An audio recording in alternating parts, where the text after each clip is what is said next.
লক্ষ্মী ভাণ্ডার এবার মাসে 2400 টাকা কারা পাবেন, কবে থেকে মিলবে ঘোষণা করে দিলেন রাজ্যের মুখ্যমন্ত্রী মমতা ব্যানার্জি। রাজ্যের জনপ্রিয় লক্ষ্মী ভাণ্ডার প্রকল্প নিয়ে বড়সড় নতুন প্রস্তাব সামনে এসেছে। রাজ্য সরকারের তরফে আলোচনায় জানানো হয়েছে মাসিক ভাতা বাড়িয়ে 2400 টাকা করা হতে পারে।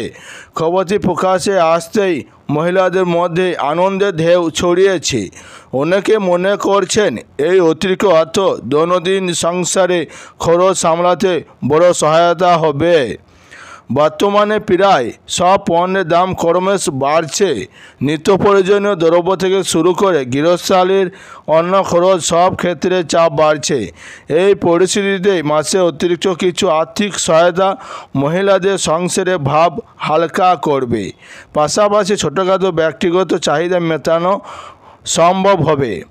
প্রস্তাব অনুযায়ী এই ভাতা সকল মহিলার জন্য প্রযোজ্য হবে না। যাদের বার্ষিক আয় 2.1 লক্ষ টাকা কম, কেবল তারাই সুবিধা পাবেন। এই কারণে আবেদনকারীদের একটি ইনকাম সার্টিফিকেট জমা দিতে হবে। সরকারের উদ্দেশ্যে দুস্থ ও আর্থিকভাবে দুর্বল পরিবারগুলির কাছে প্রকল্পের সুবিধা পৌঁছে দেওয়া। সম্প্রতি সরকার আরও 72,000 নতুন মহিলাকে এই প্রকল্পের আওতায় এনেছে। এতে পরিষ্কার বোঝা যায় সরকার প্রকল্পটি বিস্তার ঘটাতে এবং বেশি সংখ্যক মানুষকে উপকৃত করতে কতটা সচেষ্ট করে।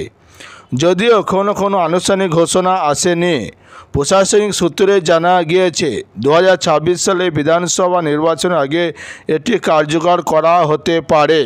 বিশেষজ্ঞরা মনে করেন এই সিদ্ধান্ত রাজ্যের রাজনীতিতে উল্লেখ্য হয়ে প্রভাব ফেলতে পারে।